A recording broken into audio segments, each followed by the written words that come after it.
हरियाली तीज कब है? तीज व्रत कथा, पूजा विधि व शुभ मुहूर्त। 19 अगस्त 2023। तीज का त्योहार पूरे भारत में और हर हिंदू घर में मनाया जाने वाला त्योहार है। सवर्ण गौरी पूजा देवी गौरी की कृपा पाने के लिए विवाहित और अविवाहित महिलाओं दोनों के लिए अनिवार्य है। सवर्ण गौरी व्रत मुख्य रूप से विवाहित महिलाएं अपने पति के अच्छे स्वास्थ्य और दीर्घायु के लिए करती है।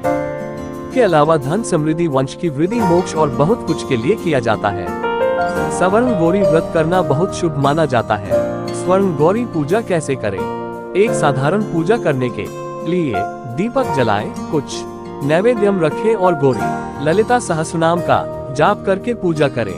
गौरी की सर्वोत्तम कृपा और परोपकार के लिए डोरों की पूजा करें और उन्हें किसी वरिष्ठ सुमंगली महिला से बंधवाएं। इस पूजा में विवाहित महिलाओं को आमंत्रित किया जाता है और उनका आशीर्वाद पाने के लिए प्रसाद चाया जाता है।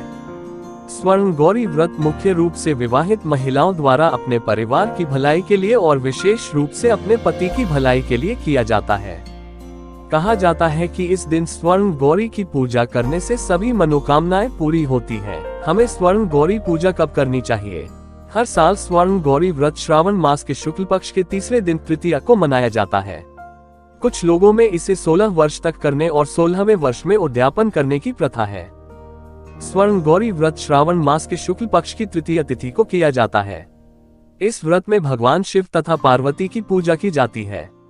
जो स्वर्ण गौरी के इस व्रत को करता है वह भगवान शिव तथा गौरी का अत्यंत प्रिय होता है और विपुल लक्ष्मी प्राप्त करके तथा भूलोक में शत्रु समूह को पराजित करके शिव जी के विशुद्ध लोक को जाता है। यह व्रत मनुष्यों को सभी संपदाएं प्रदान करने वाला है। सुहागिनों का पर्व तीज रक्षाबंधन पर्व के तीसरे दिन आता है।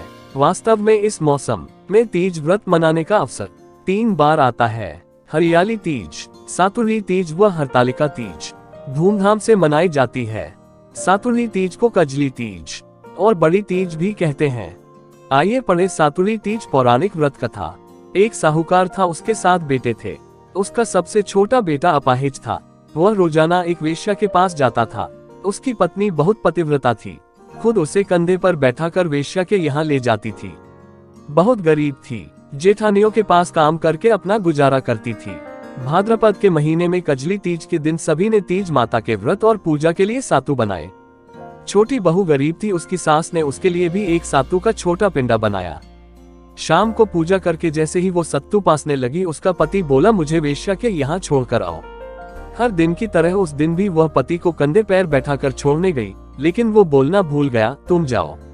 वह बाहर ही उसका इंतजार करने लगी। इतने में जोर से वर्षा आने लगी और बरसाती नदी में पानी बहने लगा।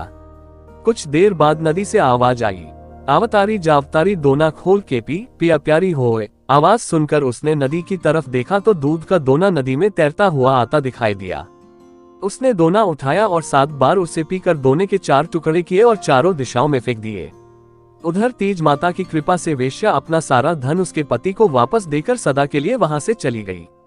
पति ने सारा धन लेकर घर आकर पत्नी को आवाज दी, दरवाजा खोल। तो उसकी पत्नी ने कहा, मैं दरवाजा नहीं खोलूंगी। तब उसने कहा कि अब मैं वापस नहीं जाऊंगा। दोनों मिलकर सातु पासे गए, लेकिन उसकी पत्नी को विश्वास नहीं हुआ। उसने कहा, मुझे वचन दो, वापस वेश्या के पास नहीं जाओगे।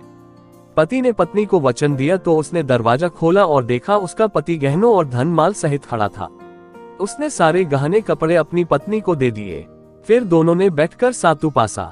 सुबह जब जेठानी के यहाँ काम करने नहीं गई तो बच्चे बुलाने आए, काकी चलो सारा काम पड़ा है। उसने कहा, अब तो मुझ पर तीज माता की पूरी कृपा है, अब मैं काम करने नहीं आऊंगी। बच्चों ने जाकर माँ को बताया, आज से काकी काम करने नहीं आएगी, उन पर तीज माता की कृपा हुई है। वो नए नए कपड़े गहने पहन कर बैठी है और काका जी भी घर पर बैठे हैं। सभी लोग बहुत खुश हुए। हे तीज माता, जैसे आप उस पर प्रसन्न हुई वैसे ही सब पर प्रसन्न होना, सबके दुख दूर करना। दोस्तों, अगर आपको ये कहानी अच्छी लगी हो तो हमारे चैनल को सब्सक्राइब जरूर करें और वीडियो को लाइक करें। धन्यवाद।